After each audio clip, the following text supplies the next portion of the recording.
não é apenas uma exposição, é também um livro que reúne estas imagens juntamente com uma série de poemas dedicados à cultura moçambicana. Então, se ficou curioso, não saia daí que o Bem-vindos leva-lhe a conhecer este projeto.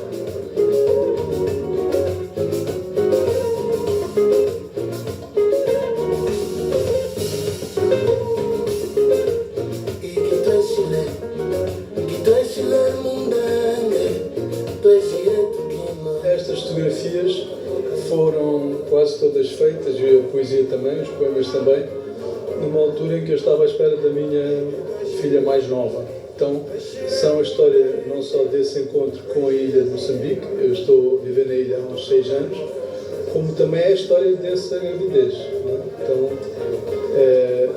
são tanto as fotografias quanto os poemas contam essa história. E por que considerou pertinente, ou seja, qual foi o objetivo de tornar estas imagens e estes poemas abertos ao público? Na verdade, foi uma proposta da Lúcia, que é a editora do livro, né? Que tivemos um livro antes da exposição, que viu as fotografias e conhecia alguns dos poemas e me propôs fazer essa edição. Né? E no fundo não é tão distante daquilo que eu faço como ficcionista, porque é um trabalho também de contar uma história, só que é uma história, neste caso é uma história de amor, contada através de imagens e através de poemas. Gramática do Instante do Infinito é um livro, como estamos a falar anteriormente, tem imagens e uma série de poemas que inclusive já tem edições traduzidas em inglês, espanhol e até umbundo. Qual foi a importância de ter esta obra traduzida também em umbundo, visto que é algo que é muito raro de se ver? Sim,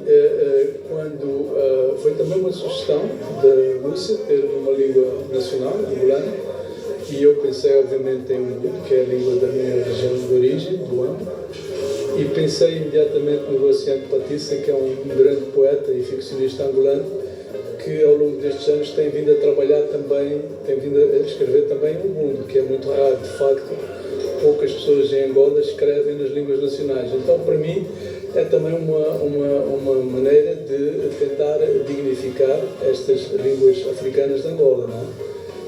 Curiosamente, o livro em umbundo tem vindo a vender bastante, até mais do que as outras traduções. O Agualusa já é muito conhecido como escritor, mas esta exposição acaba por mostrar uma outra faceta deste artista pouco conhecida pelo público. Houve algum desafio em fazer a harmonização entre estas duas artes?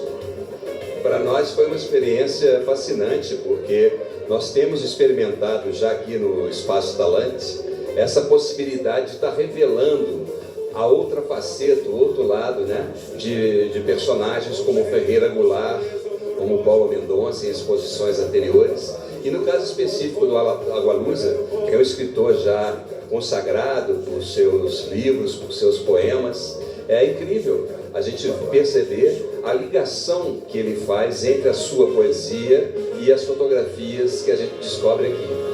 Então é uma experiência fascinante.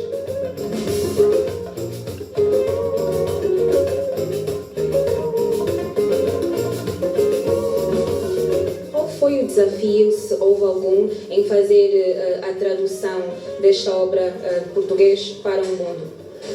O desafio começa desde logo pelo próprio nome do Agualusa, né? É um nome com algum peso a nível da literatura de expressão portuguesa, e então quando nos lançam esse convite é um peso muito grande, porque é para já um exercício muito pouco praticado.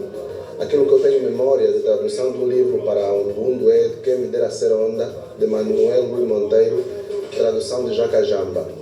É uma geração, como deve imaginar, um pouco à frente da minha, então começando logo por ali, até porque também nós não temos, do ponto de vista normativo, um capital atualizado a nível de bibliografia para consultar.